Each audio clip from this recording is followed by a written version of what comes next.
नमस्कार दोस्तों। आज मैं आपको बताऊंगा रुद्राक्ष क्या होता है, रुद्राक्ष कहाँ मिलता है, किस किस देश में होता है, उसके क्या फ़ायदे होते हैं, उसको कैसे धारण करना चाहिए, उसको सिद्ध कैसे करते हैं, कौन सा रुद्राक्ष हमें क्या फ़ायदा पहुंचाता है। इन सब चीज़ों को आज मैं डिटेल में अपनी इस वीडियो में कवर करूंगा। जैसा कि इसका नाम है रुद्राक्ष। रुद्र मतलब शिव, अक्ष मतलब अश्रु। तो शिव जी के अश्रु बेसिकली क्या होता है, एक पेड़ होता है, पेड़ में से इस टाइप के फल निकलते हैं, इनको हम रुद्राक्ष बोलते हैं। ये साइज में बड़े भी मिलते हैं और छोटे भी मिलते हैं। अगर जो हम बात करें ये कहाँ मिलते हैं, तो भारत देश में तो होते ही हैं, लेकिन जो मैक्सिमम है ये होते हैं इंडोनेशिया और नेपाल में। जो आप इस तरह के देखेंगे दाने, ये माला होती है इंडोनेशिया की, इसमें दाने बहुत छोटे छोटे होते हैं। और ये माला जो है अपनी, ये है नेपाल की।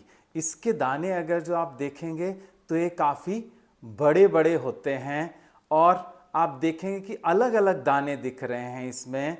तो इसमें क्या होता है कि ये जो दाना होता है इसकी पहचान ऐसे होती है, सपोज ये रुद्राक्ष है तो इसमें आप देखेंगे लाइन डली हुई है। तो ये लाइन डली हुई है, इससे हमें पता चलता है कि ये कितने मुखी का रुद्राक्ष है। अगर जो इसमें 5 लाइनें डली हैं तो इसका मतलब ये 5 मुखी का रुद्राक्ष है। शिव पुराण में वर्णित है कि हमारे यहाँ 1 से 38 प्रकार के रुद्राक्ष अवेलेबल हैं, लेकिन प्रैक्टिकली अगर जो हम देखा जाए तो केवल 1 से 14 मुखी के रुद्राक्ष ही हमें मिल पाते हैं। जैसा कि मैंने आपको बोला, इसमें 2 से 14 मुखी के रुद्राक्ष हैं। सपोज हम इस रुद्राक्ष पे आते हैं तो इसमें 2 लाइनें हैं। ये शिव शक्ति का प्रतीक है, ये घर में सुख शांति देने के लिए बहुत फायदेमंद है। अब हम इस रुद्राक्ष पे जाते हैं तो इसमें 3 लाइनें आपको दिखेंगी। ये विष्णु का अवतार है जो कि हमें ज्ञान में वृद्धि कराता है।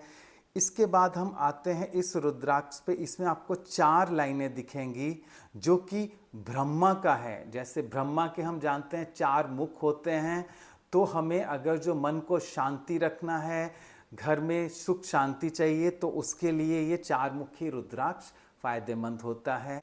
इस रुद्राक्ष में आप 5 लाइनें देखेंगे कि जो कि पंच परमेश्वर का स्वरूप है।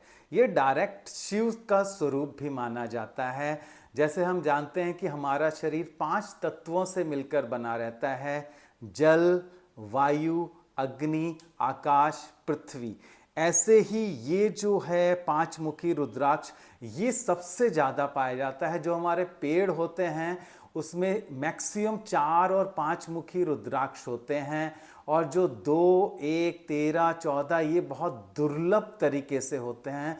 तो ये पंचमुखी रुद्राक्ष हमारे लिए बहुत फायदेमंद है। ये मन को शांत रखता है। अगर जो आप इसको धारण करेंगे तो आपको एकदम शांति महसूस होगी। आपके जो बिगड़े काम हैं वो भी धीरे धीरे बनते जाएंगे। इसके बाद आते हैं हम 6 मुखी रुद्राक्ष को। 6 मुखी ये भगवान कार्तिकेय को दर्शाता है, क्योंकि भगवान कार्तिकेय के जो शिव के पुत्र थे उनके 6 मुख थे। तो ये स्पेशली जो गले के रोग जिनको होते हैं उनके लिए 6 मुखी रुद्राक्ष अगर जो धारण करें तो बहुत ही फायदेमंद होता है। ये वाला जो रुद्राक्ष है 7 मुखी रुद्राक्ष है, ये लक्ष्मी जी को दर्शाता है। जो लोग चाहते हैं कि उनको धन की कभी कमी ना हो, वो जनरली इस 7 मुखी रुद्राक्ष को लगाते हैं। उसके बाद ये आ जाता है हमारा 8 मुखी रुद्राक्ष। ये स्पेशली गणेश जी के लिए होता है। हम जब भी घर में नई पूजा करते हैं या कोई नया सामान लाते हैं या नया कोई भी कार्य करते हैं तो हम सबसे पहले गणेश जी की ही पूजा करते हैं। तो अगर जो हम घर में मंदिर में ये रुद्राक्ष रखें तो ये बहुत ही फायदेमंद सिद्ध होगा। ये वाला रुद्राक्ष 9 मुखी है, जो 9 दुर्गा को के स्वरूप को बताता है। ये बेसिकली जो घर में निगेटिविटी होती है उसको दूर करता है। ये 10 मुखी रुद्राक्ष है जो कि विष्णु जी को का स्वरूप है। ये 10 मुखी से, जैसे ही आपको पता है कि घर में वास्तु की वजह से कभी कभी प्रॉब्लम हो जाती हैं, तो ये वास्तु दोष को ख़त्म करता है। ये 11 मुखी बेसिकली हनुमान जी के लिए होता है, जहाँ पर जिसको मंगल दोष वगैरह होता है या भूत पिशाच वगैरह की जो बातें होती हैं, जादू टोना होता है, उन सब को दूर करने के लिए 11 मुखी रुद्राक्ष बहुत ही फायदेमंद होता है। ये वाला रुद्राक्ष 12 मुखी का है, जो कि सूर्य का स्वरूप माना जाता है। ये हमारे तेज को बढ़ाने के लिए बहुत इम्पोर्टेंट है। ये 13 मुखी रुद्राक्ष ये इंद्र का स्वरूप है, जो कि धन संपदा शौर्य लाने के लिए इम्पोर्टेंट है। और ये है सबसे बहुत ही फायदेमंद रुद्राक्ष, ये है 14 मुखी रुद्राक्ष। ये साक्षात महादेव का है।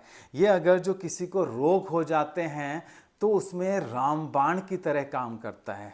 अब हम जानते हैं कि हमें कैसे पता चलेगा ये रुद्राक्ष असली है कि नकली है। कुछ लोग कहते हैं कि रुद्राक्ष को पानी में डूब जाए तो वो असली होता है, लेकिन मैंने देखा है कि कुछ असली रुद्राक्ष भी पानी में नहीं डूबते। वो बेसिकली डेंसिटी के ऊपर डिपेंड करता है कि डेंसिटी कितनी है। तो अगर जो हमें इसकी असली पहचान करानी है तो इसका, जैसे हमारे किसी के पैर में चोट लग जाती है या हड्डी टूट हो जाती है तो वो एक्सरे कराता है, तो इसका एक्सरे कराते हैं। जब इसका एक्सरे कराते हैं तो जैसे ये 14 मुखी है तो आपको यहाँ पे एक्सरे में 14 बीज दिखेंगे। अगर जो वो बीज दिख जाते हैं तो इसका मतलब ये रुद्राक्ष असली है। वैसे तो ये नेपाल से आया हुआ है, मैंने इसकी पूरी जांच कर ली है, ये असली है। लेकिन अगर जो आप कराना चाहें तो आप किसी भी लेबोरेटरी में इसका टेस्ट करा सकते हैं। इस माला में देखेंगे कि 2 एडिशनल रुद्राक्ष हैं। एक ये आप देखेंगे शेप, ये यहाँ पे इस टाइप से सूंड आपको दिखेगी, ये गणेश जी का स्वरूप है।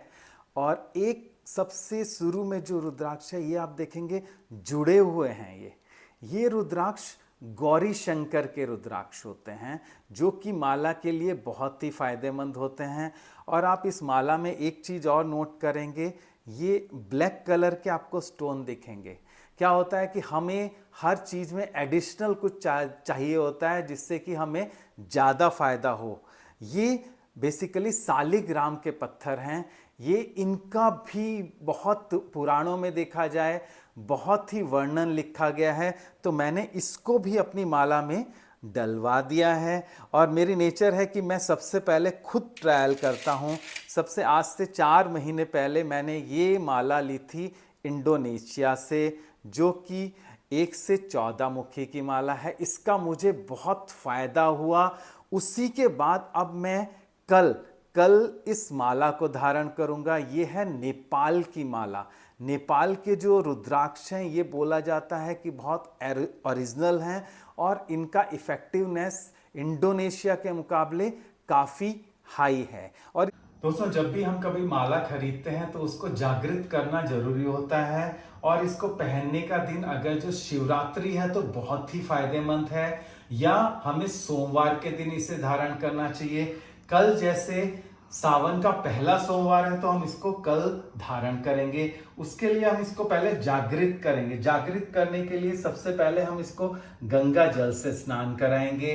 गंगा जल से स्नान कराने के बाद हमें ये गाय का कच्चा दूध है इससे स्नान करेंगे। ये पका हुआ दूध नहीं होना चाहिए। फिर हम उसको दही से स्नान कराएंगे, फिर गाय के देसी घी से, उसके बाद हनी से, और उसके बाद शक्कर से इसको स्नान कराएंगे। और फाइनली इसको हम गंगा जल से स्नान कराएंगे और भगवान शिव जी के चरणों पे रख के फूल और पुष्प माला वगैरह हम डाल के अगरबत्ती से पूजा करके इसको हम धारण करेंगे। ये हमारे बॉडी में टच होना चाहिए। और जो कुछ लोग नहीं पहन सकते वो उनके लिए इस टाइप से भी रुद्राक्ष आता है, जो कि 2 से 7 मुखी का रहता है। इसको आप अपने मंदिर में भी रख सकते हैं, ये भी आपके लिए बहुत फायदेमंद है। तो दोस्तों, अगर जो हम रुद्राक्ष धारण करते हैं तो हमारे लिए, घर के लिए सुख शांति और बहुत अनगिनत फायदे हैं। आप इसको एक बार धारण करके देखिए। बस इसमें सावधानी ये है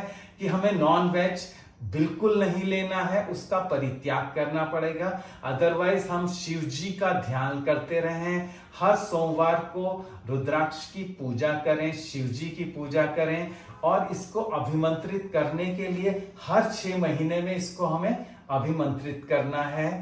धन्यवाद।